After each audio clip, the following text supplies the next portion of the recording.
ناظرین، اس ایپیسوڈ کے شروع میں آپ دیکھیں گے کہ اورال اماندہ کے ساتھ کھڑا ہے۔ اماندہ وہ عورت ہے جو سرائے کی تمام خبریں اورال تک پہنچاتی ہے۔ اورال اسے کہتا ہے کہ اب اپنے سامنے موجود تمام رکاوٹوں کو ایک ایک کر کے ہٹانے کا وقت آ گیا ہے کہ اب میں ایک ایسا قدم اٹھانے والا ہوں جس سے تم بھی اتنا کماؤ گی کہ تم نے زندگی میں کبھی سوچا نہیں ہوگا۔ وہ کہتی ہے کہ مجھے کیا کرنا ہوگا۔ اورال کہتا ہے کہ آج کئی خواتین بازار میں کام شروع نہ کر پائیں۔ اس کے بعد اورال اماندہ کو سونے کے سکوں کی ایک تھیلی دیتا ہے۔ ادھر ارطغرل سیمون سے بات چیت کرنے کے بعد واپس جاتا ہے تو اس کا سامنا ترگت سے ہوتا ہے، لیکن ترگت ارطغرل سے کوئی بات کیے بغیر وہاں سے گزر جاتا ہے۔ اس پر ارطغرل اس کے پاس جا کر اسے کہتا ہے کہ لگتا ہے تمہارے زخم ٹھیک ہو گئے ہیں، اب قبیلے واپس جانے کا وقت آ گیا ہے۔ ترگت کہتا ہے کہ میں اب قبیلے واپس نہیں جاؤں گا جب تک میں ان کتوں کا خون بہا نہیں لیتا جنہوں نے میرے سپاہیوں کو قتل کیا۔ مجھ پر ہر سانس حرام ہے۔ پھر ترگت کہتا ہے کہ ایک سردار ارطغرل ہوا کرتا تھا جو ہم پر حملہ کرنے والے ہر دشمن سے بدلہ لیتا تھا، لیکن آج ایک سردار ارطغرل ہے جو فضول کاموں میں اپنا وقت ضائع کرتا ہے۔ ارطغرل ترگت سے کہتا ہے کہ ہوش میں آؤ اور یہ بات یاد رکھو کہ ہمارے شہیدوں کا خون رائگاں نہیں جائے گا۔ اس کے بعد ارطغرل وہاں سے چلا جاتا ہے، جبکہ سرائے کے باہر ارطغرل کی ملاقات تاجر حسن یعنی پیتروس سے ہوتی ہے۔ پیتروس اسے کہتا ہے کہ میں آپ کے قبیلے جا کر تجارت کرنا چاہتا ہوں۔ ارطغرل کہتا ہے کہ ہم آپ کو خوش آمدید کہیں گے، لیکن ہمارا قبیلہ آپ کی امیدوں پر پورا نہیں اتر سکتا۔ پیتروس کہتا ہے کہ ہمیں جو مل جائے ہم اس میں خوش ہیں، بھاری چیزوں کے بجائے مجھے کچھ دودھ، پنیر اور گوشت چاہیے۔ جس پر ارطغرل کہتا ہے کہ ٹھیک ہے تاجر، ہم آپ کی راہ دیکھیں گے۔ ادھر ماریا فلپ اور ٹرسٹان کے ساتھ سرائے کے خفیہ تہہ خانے میں جاتی ہے، جبکہ ترگت اپنے کمرے میں دیوار سے کان لگا کر ان کی باتیں سنتا ہے۔ ترگت کہتا ہے کہ تم اس کمرے سے باہر کہاں جاؤ گے، میں یہ پتہ لگا کر چھوڑوں گا۔ ادھر تہہ خانے میں سیمون آتا ہے تو ماریا اسے کہتی ہے کہ قبیلے کی خواتین کی حفاظت کے بہانے ارطغرل بازار میں اپنے سپاہیوں کو بٹھا دے گا۔ جس پر سیمون کہتا ہے کہ مجھے ان ترکوں، آرمینیائی اور یونانیوں کو آپس میں لڑوانے کے لیے اورال کے غصے اور ارطغرل کی شجاعت کی ضرورت تھی، اور اب دونوں چیزیں مجھے مل گئی ہیں۔ ادھر ارطغرل اپنے گھر والوں سے کہتا ہے کہ مجھے شک ہے کہ سیمون ہی بن قاسم یحییٰ ہے، لیکن یہ پتہ چلائے بغیر کہ وہ یہاں کیا کرنے آیا ہے ہم کچھ بھی نہیں کر سکتے۔ حلیمہ سلطان ارطغرل سے کہتی ہے کہ لگتا ہے یہ کھیل کبھی ختم نہیں ہوں گے۔ ارطغرل کہتا ہے کہ جب یہاں ہماری حکومت ہوگی تو یہ کھیل بھی ختم ہو جائیں گے۔ جب میں ان سازشوں کو دیکھتا ہوں تو میری امید اور بڑھ جاتی ہے۔ پھر طبیب عارف ارطغرل سے کہتے ہیں کہ ہمارا بہادر سپاہی ترگت دشمن کی صفوں میں شامل ہو گیا ہے۔ ارطغرل کہتا ہے کہ میں اسے جانتا ہوں، وہ ضرور کوئی کھیل کھیل رہا ہے، اگر ایسا نہ ہوتا تو میں اسے اسی وقت قتل کر دیتا۔ میں ہر چیز برداشت کر سکتا ہوں، لیکن غداری کبھی معاف نہیں کرتا۔ ادھر ہانلی بازار میں ترگت ماریا سے کہتا ہے کہ تم نے میری بہت مدد کی ہے، لیکن اب میں مزید تم پر بوجھ نہیں بننا چاہتا، میں کل یہاں سے چلا جاؤں گا۔ جس پر ماریا کہتی ہے کہ میں نے سیمون سے بات کی ہے، اگر تم یہاں رکنا چاہتے ہو تو تم ان کے لیے کام کر سکتے ہو۔ ترگت کہتا ہے کہ میں ایک جنگجو ہوں اور مجھے جنگ کے علاوہ کچھ بھی نہیں آتا۔ ماریا کہتی ہے کہ جب ہم تجارت کرتے ہیں تو ہمیں اپنے مال کی حفاظت کے لیے جنگجوؤں کی ضرورت ہوتی ہے۔ ترگت کہتا ہے کہ کیا تم یہ چاہتی ہو کہ میں تمہاری تجارت کی حفاظت کروں؟ جس پر ماریا کہتی ہے کہ ہاں میں یہی چاہتی ہوں۔ جس پر ترگت کہتا ہے کہ ٹھیک ہے، میں یہاں کچھ عرصے کے لیے رک جاتا ہوں۔ جس پر ماریا بہت خوش ہوتی ہے اور کہتی ہے کہ میں ابھی جا کر یہ خوشخبری سیمون کو سناتی ہوں۔ اس کے بعد ماریا وہاں سے نکل جاتی ہے اور جاتے ہوئے دروازے میں خفیہ پن لگا جاتی ہے تاکہ اگر ترگت اس کے بعد اس کا پیچھا کرے تو وہ پن نیچے گر جائے اور اسے پتہ چل جائے کہ ترگت اس کے پیچھے آیا تھا۔ اس کے بعد ماریا خفیہ راستے کے ذریعے تہہ خانے میں چلی جاتی ہے۔ ادھر ترگت اس کا پیچھا کرنے کے لیے جیسے ہی دروازہ کھولتا ہے تو وہ پن نیچے گر جاتی ہے، جسے ترگت دیکھ لیتا ہے۔ ترگت اس پن کو اٹھا کر دوبارہ دروازے میں لگا کر اسے بند کر دیتا ہے اور خفیہ راستے کو تلاش کرنا شروع کر دیتا ہے۔ تھوڑی دیر بعد ترگت کو وہ خفیہ راستہ مل جاتا ہے اور وہ اس راستے میں داخل ہوتا ہے تو دیکھتا ہے کہ وہاں سیمون، ماریا اور فلپ کھڑے ہوتے ہیں۔ ماریا سیمون سے کہتی ہے کہ کونیا سے جس خبر کا انتظار تھا وہ آ گئی ہے۔ ابو نقاش نے آپ کے لیے پیغام بھیجا ہے کہ وہ آپ کے معمول کی جگہ پر آپ سے ملاقات کریں گے۔ اس کے بعد وہ خط وہاں پر چھوڑ کر چلے جاتے ہیں، جبکہ ترگت وہاں داخل ہو جاتا ہے اور وہ وہاں پڑے ہوئے سامان کو دیکھتا ہے۔ پھر اسے وہ وقت یاد آتا ہے جب استاد پیٹروچو نے اس پر شدید تشدد کیا تھا۔ اس کے بعد وہ خط اٹھا لیتا ہے کہ یہ ابو نقاش کون ہے جو کونیا سے جاسوسی کر رہا ہے۔ ادھر اورال اپنی بیوی سے کہتا ہے کہ سیمون نے پہلے باتو خان کا خنجر استعمال کیا اور اب اس نے ارطغرل سے معاہدہ کیا ہے، یقیناً وہ اپنا فائدہ سوچ رہا ہے۔ پھر وہ اپنی بیوی سے کہتا ہے کہ تم بازار میں حلیمہ سلطان اور اسلحان پر نظر رکھنا۔ اسی دوران باتو خان وہاں آتا ہے اور چولپان خاتون وہاں سے چلی جاتی ہے۔ اورال باتو خان کو ایک سونے کی تھیلی دیتا ہے اور کہتا ہے کہ تم جانتے ہو کہ تم نے کیا کرنا ہے، کل صبح ہوتے ہی تم یہاں سے روانہ ہو جانا، اماندا تمہارا انتظار کرے گی۔ اس کے بعد باتو خان ہانلی بازار کی طرف چلا جاتا ہے، جبکہ ہانلی بازار میں اماندا اپنی دکان میں موجود ہوتی ہے تو اسی دوران ایک فرانسسکو نام کا ڈاکو آ کر اس کے منہ پر ہاتھ رکھ لیتا ہے اور اسے کہتا ہے کہ اگر تم نے میرے ساتھ کوئی کھیل کھیلنے کی کوشش کی تو اس کا انجام برا ہوگا۔ اماندا اسے سونے سے بھری ہوئی ایک تھیلی دیتی ہے اور کہتی ہے کہ یہ اس کام کا معاوضہ ہے جو تم کرو گے، اور باقی 200 سونے کے سکے تمہیں کام پورا ہونے کے بعد ملیں گے۔ فرانسسکو اماندا سے پوچھتا ہے کہ مجھے کیا کرنا ہوگا۔ اس کے بعد وہ اسے ہانلی بازار لے جاتی ہے، جہاں حلیمہ سلطان کائی خواتین کو لے کر کائی سپاہیوں کی زیر نگرانی قالینوں کے کارخانے پہنچتی ہیں، جہاں اسلحان اور چولپان ان کا استقبال کرتی ہیں۔ اماندا فرانسسکو سے کہتی ہے کہ تمہیں اسلحان اور حلیمہ سلطان کو اغوا کرنا ہوگا۔ اسلحان سردار چاندار کی بیٹی ہے اور حلیمہ سلطان کائی سردار ارطغرل کی بیوی ہے۔ ادھر بامسی قبیلے کی خواتین کی نگرانی پر سپاہیوں کو کھڑا کر کے ترگت سے ملنے چلا جاتا ہے اور ترگت کو جا کر کہتا ہے کہ تم نے قبیلے کے رات کے کھانے کا مزہ گوا دیا، اس لیے میں تمہارے لیے قبیلے سے کھانا لے کر آیا ہوں، یہاں تمہیں کافروں کے ہاتھ کا کھانا ملتا ہے۔ وہاں موجود تمام لوگ ترگت پر نظر رکھے ہوئے ہوتے ہیں، اسی وجہ سے ترگت غصے سے بامسی کے سامان پر زور سے مکہ مارتا ہے، اور اسی دوران ترگت بڑی چالاکی سے سرائے کے تہہ خانے سے اٹھایا گیا خط بامسی کے سامان میں ڈال دیتا ہے۔ اس کے بعد ترگت غصے سے بامسی سے کہتا ہے کہ یہاں سے چلے جاؤ، لیکن بامسی یہ بات نہیں سمجھ پاتا کہ ترگت سیمون کے سپاہیوں کو دھوکہ دے رہا ہے، اور وہ ترگت سے کہتا ہے کہ تم کب تک ہمارے ساتھ ایسا کرتے رہو گے۔ ترگت اٹھ کر جانے لگتا ہے تو وہ اس کا ہاتھ پکڑ لیتا ہے، جس پر ترگت ایک مکہ اس کے منہ پر مارتا ہے۔ بامسی کو بہت غصہ آتا ہے اور وہ کہتا ہے کہ تم نے ان چوہوں کے سامنے ایک کائی سپاہی کی بے عزتی کی ہے۔ اس کے بعد بامسی ترگت پر حملہ کر دیتا ہے اور دونوں کے درمیان لڑائی شروع ہو جاتی ہے۔ وہاں موجود سیمون کے سپاہی بامسی کو پکڑ لیتے ہیں۔ اسی دوران سیمون بھی وہاں آتا ہے اور بامسی سے کہتا ہے کہ ترگت اب میرے لیے کام کرتا ہے، اس لیے تم ہمارے راستے میں نہ آؤ۔ بامسی ایک دفعہ پھر ترگت کے پاس جاتا ہے اور اسے کہتا ہے کہ تم نے ان کتوں کے لیے کام کرنا شروع کر دیا، تم انسانیت کے نام پر ایک دھبا ہو۔ اس کے بعد بامسی اپنا سامان اٹھا کر باہر چلا جاتا ہے۔ وہ کھانا کھانے کے لیے اپنا سامان کھولتا ہے تو اس کی نظر اس خط پر پڑتی ہے، جس پر وہ خوشی سے کہتا ہے کہ واہ میرے بھائی ترگت، تم نے بہت بڑا کام کر دیا، لیکن میں یہ نہ سمجھ سکا۔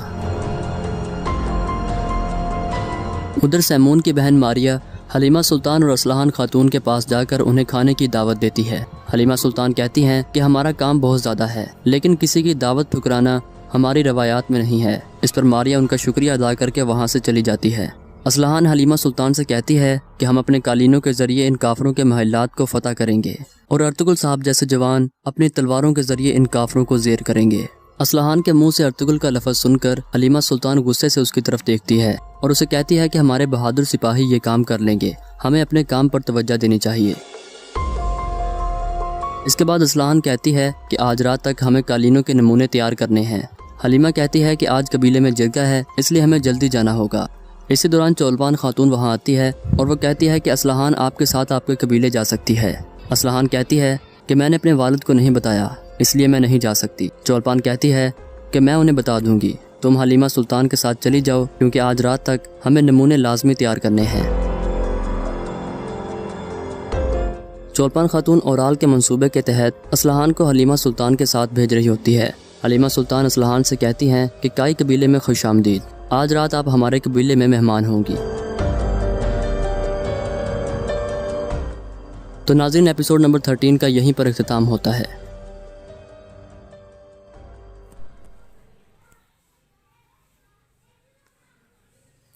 ہانلی بازار سے فارغ ہو کر ارطغرل اپنے قبیلے پہنچا تو مصیبتوں میں گھرے تھکے آرے لوگ اسی کے منتظر تھے۔ ارطغرل اپنے ساتھ اناج بھی لایا تھا۔ وہ طویل عرصے سے قحط سالی کا شکار تھے۔ ان کے ساتھ وہ برا غلام بھی تھا جس کی جان ارطغرل نے بچائی تھی۔ اس کا کوئی ٹھکانہ نہیں تھا، لہذا ارطغرل اسے اپنے ساتھ قبیلے لے آیا تھا۔ ارطغرل صاحب، ہم پہاڑوں پر کئی دن سے شکار کرتے رہے، ہم وہاں کافی دن رہے۔ جو کھالیں ہم نے آپ کو دی، کیا ان سے صرف اتنی گندم ملی؟ جیسے ہی انہوں نے گندم کی بوریاں اتاری، وہاں موجود لوگ احتجاج کرنے لگے۔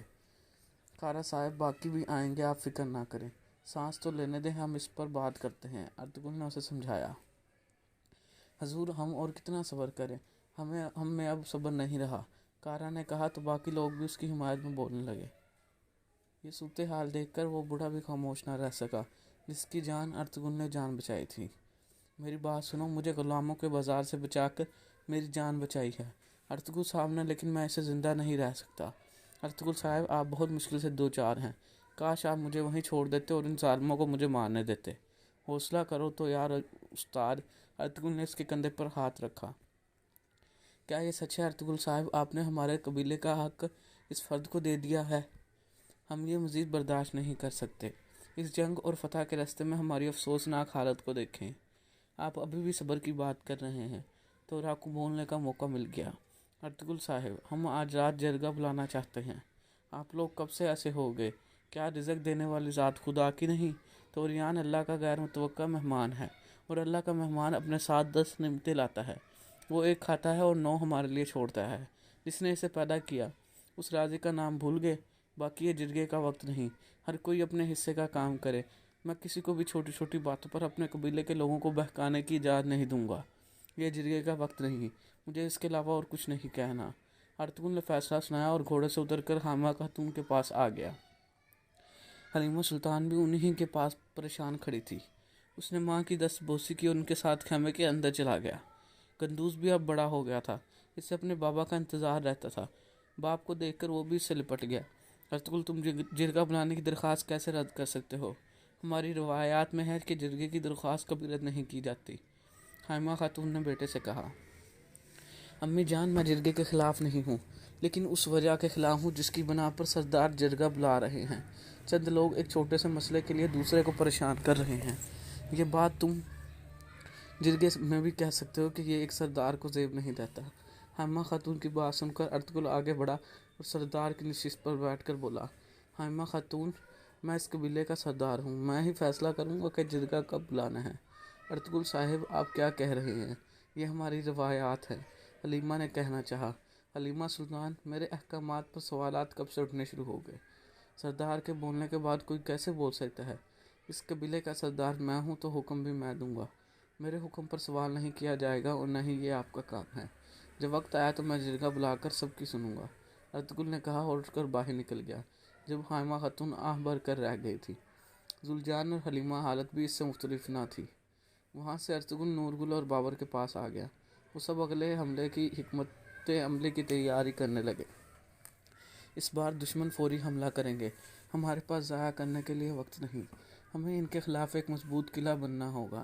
ارطغرل نے انہیں سمجھایا، بھائی حالات روز بروز خراب ہو رہے ہیں، لوگوں میں اب مزید آگے بڑھنے کی طاقت نہیں رہی۔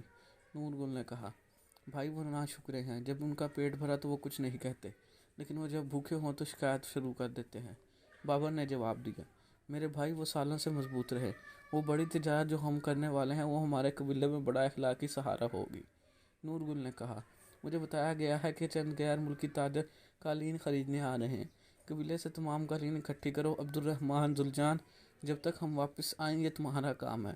ارطغرل نے ہدایت کی، حضور اگر آپ چاہتے تو میں تمام سرداروں کے پاس جاؤں، ورنہ ہو سکتا ہے کہ وہ مایوس ہو جائیں کہ آپ نے جرگہ نہیں بلایا۔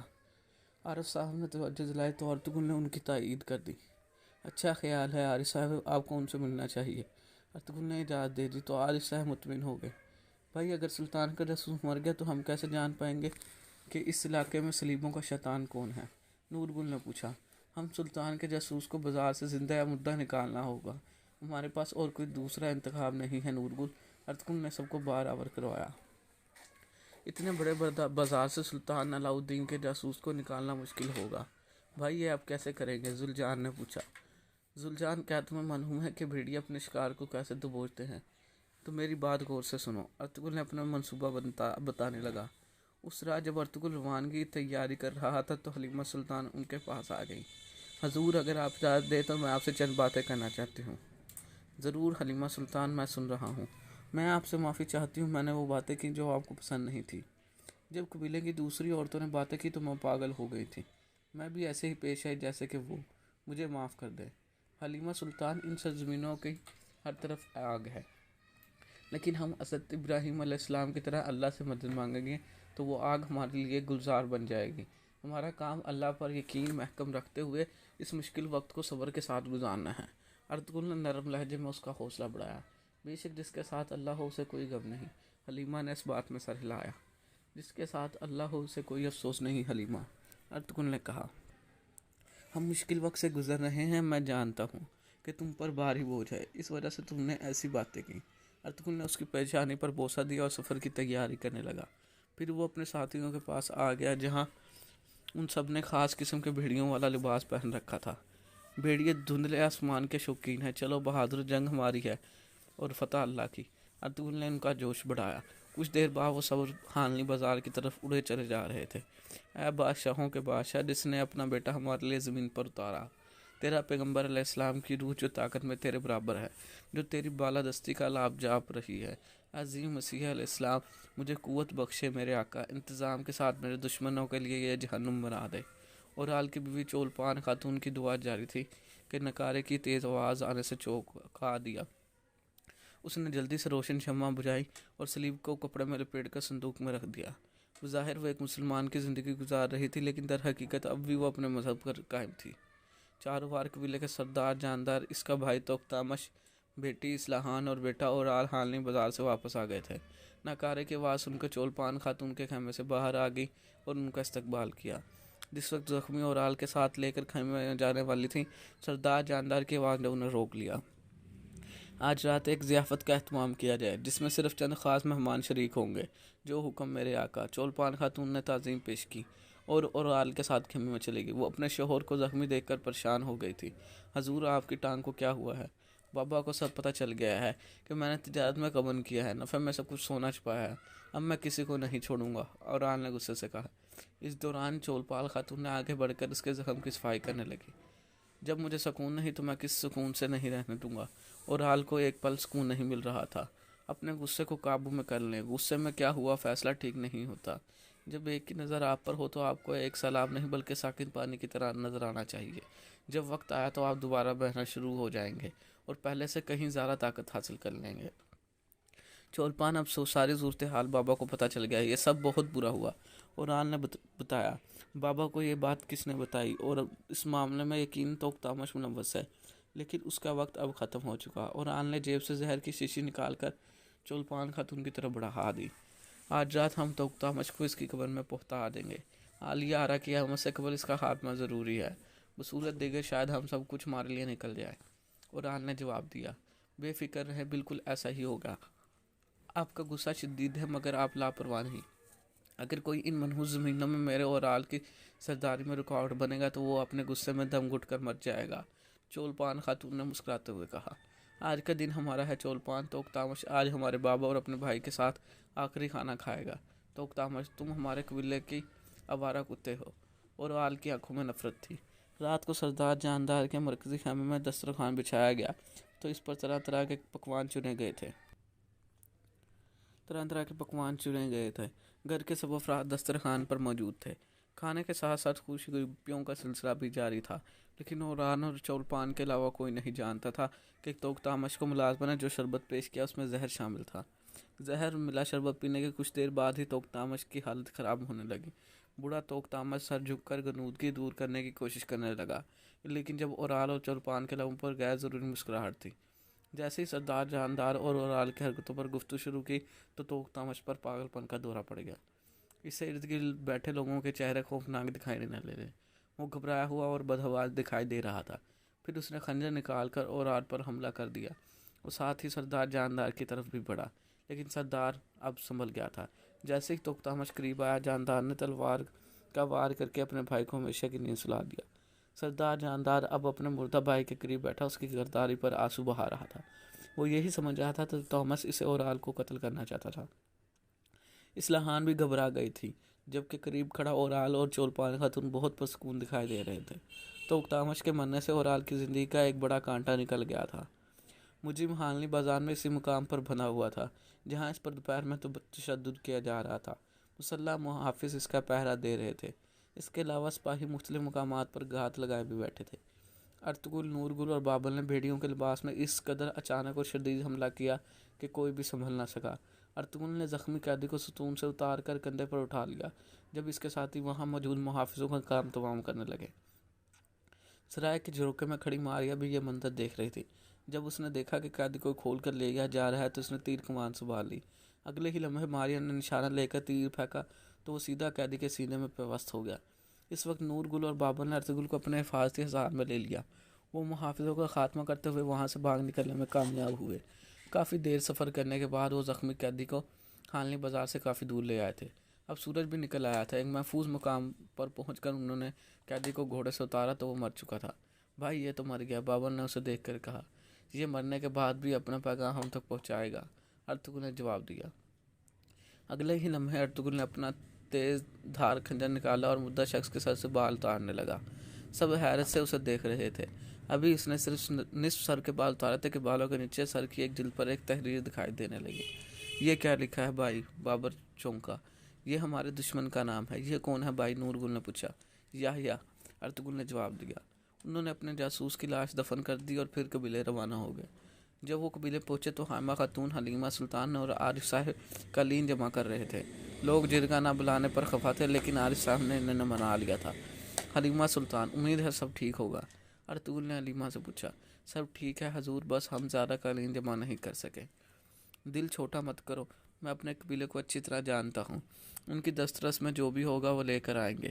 اور پھر ایسا ہی ہوا۔ لوگ اپنے خیموں سے وہ تمام قالین لے کے آئے جو ان کی آخری امید تھے۔ اب وہ مرکزی خیمے میں آ بیٹھے۔ سردار، اس سرزمین کی دشمن بہت خاموش ہیں۔ جب سے آئے ہیں باقاعدہ کوئی لڑائی نہیں ہوئی، بابر نے کہا۔ اب تک ہم جتنے بھی دشمنوں سے لڑے ہیں یہ ان کے مقابلے میں کچھ نہیں۔ تیتوش، نویان یہ سب سے کمزور ہیں۔ نور گل نے انہیں بھی کمزور قرار دے دیا۔ نور گل، نویان اور تیتوش کو ہم جانتے ہیں، وہ جیسے بھی تھے بہرحال بہادر دشمن تھے۔ جبکہ اس سرزمین پر دشمن گرگٹ کی طرح رنگ بدلتا ہے اور لومڑی کی طرح حملہ کرتا ہے۔ ظاہر دشمن سے زیادہ پوشیدہ دشمن سخت نقصان پہنچاتا ہے۔ اس سے قبل ہمارے دشمن ظاہر تھے۔ اپنے حملوں سے خود ہی ہم اپنے ہونے کا پتہ بھی دیتے تھے۔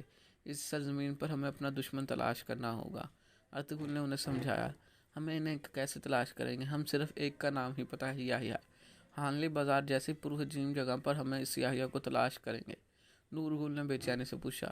ہم اپنی تلاش اس کے غلام فروش سے شروع کریں گے۔ جیسا کہ ہم نے ہمارے جاسوس پر چوری کا جھوٹا الزام لگایا تھا، وہ الزام صرف ایک بہانہ تھا۔ دراصل جاسوس کی اصلیت انہیں پتہ چل گئی تھی۔ غلام فروش ضرور صلیبی جنگجو یحییٰ کے بارے میں جانتا ہوگا، ارطغرل نے جواب دیا۔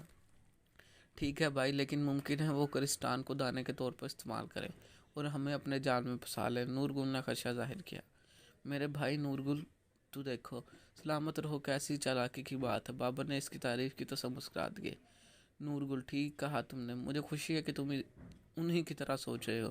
جب تک ہم اپنی سوچوں اور خیالوں کو دشمن سے 2 قدم آگے نہیں رکھیں گے کامیاب نہیں ہو پائیں گے۔ تم جاؤ اس سپاہی کو حانلی بازار میں بھیج دو، اسے بھیس بدل کر صرف معلومات اکٹھی کرنی ہوگی۔ ہم ہر ایک پر نظر رکھیں گے، تاجر، آنے جانے والوں، خریداروں اور تمام لوگوں پر۔ وہ بھی یقیناً ہمارا تعاقب کریں گے۔ دیکھتے ہیں ہمارا سامنا کہاں ہوتا ہے۔ اب تمام قالین گھوڑے گاڑی پر لاد کر حانلی بازار روانہ ہونے کا وقت ہے۔ غیر ملکی تاجر ہمارے انتظار میں ہیں، ارطغرل نے فیصلہ سنایا، اور دونوں تیاری کرنے لگے اور باہر چلے گئے۔ اس وقت عارف صاحب کی درخواست پر ارطغرل نے رہائی پانے والے غلام طوریان استاد کو اندر بلایا۔ وہ کچھ کہنا چاہتا تھا۔ بولے، میں سن رہا ہوں، ارطغرل نے نرمی سے پوچھا۔ ارطغرل صاحب، جیسا کہ میں نے پہلے کہا تھا، آپ نے جو میرے لیے کیا میں اس کا احسان کبھی نہیں اتار سکتا۔ میں نے عارف صاحب کو بتایا تھا میرے پاس ایک منصوبہ ہے۔ ایک چھوٹی ندی ہے، دریا کے شروع میں درجنوں چیڑ کے درخت ہے اور سرمئی دریا کے بستر پر سونے کی ڈلیاں ہیں۔ وہاں سونا بس ابھر رہا ہے۔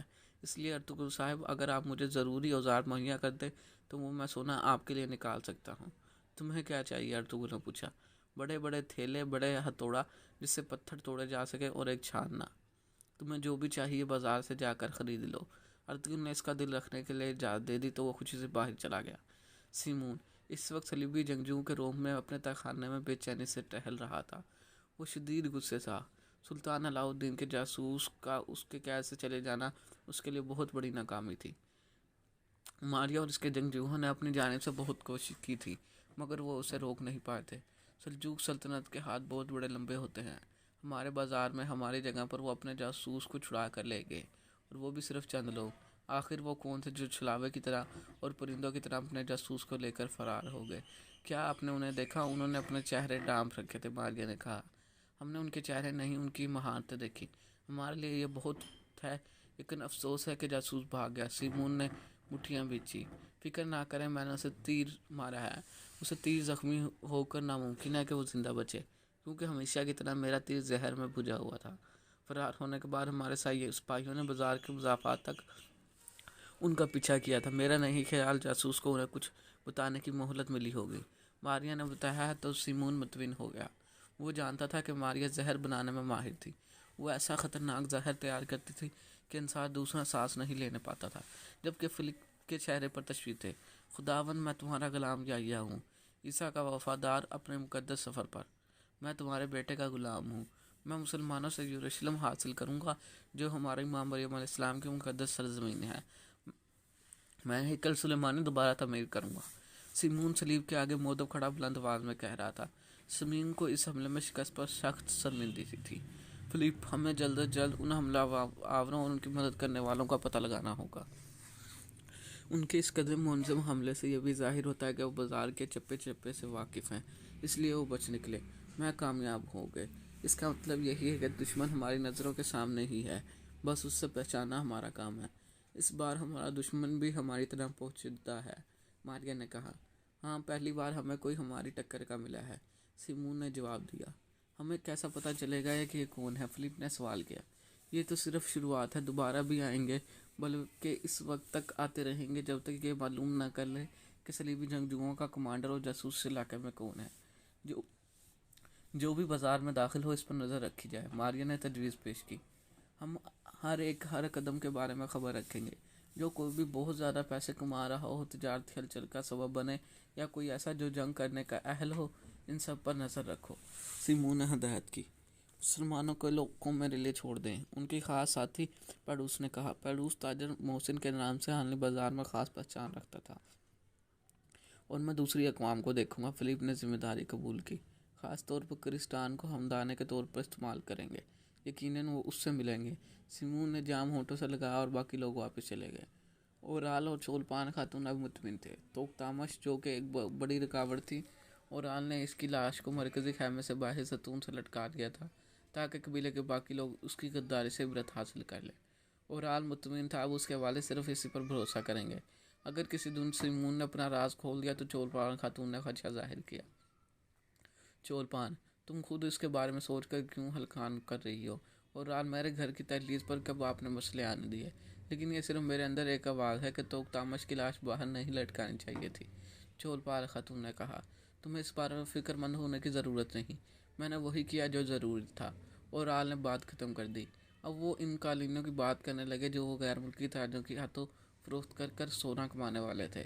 اگلی صبح اورال اپنے ساتھ چولپان خاتون کو بازار لے جانا چاہتا تھا، لیکن سردار جاندار نے اصلاحان کے بازار لے جانے کی ہدایت دی۔ چنانچہ وہ بے دلی سے سامان اور اصلاحان کو لے کر دکان پر پہنچ گیا۔ اس نے اصلاحان کو دکان پر چھوڑا اور خود سیمون کی خیریت دریافت کرنے چلا گیا۔ میرے دوست سیمون، وہ اندر داخل ہوتے ہی خوش آمدید لہجے میں بولا۔ اسی وجہ سے تم مجھے پسند ہو، سیمون نے اسے خوش آمدید کی پسند کی تعریف کی۔ کل رات بازار میں طوفان آیا تھا، لیکن تم ہلا بھی نہیں سکا، اور ران نے قیدی کی طرف اشارہ کیا۔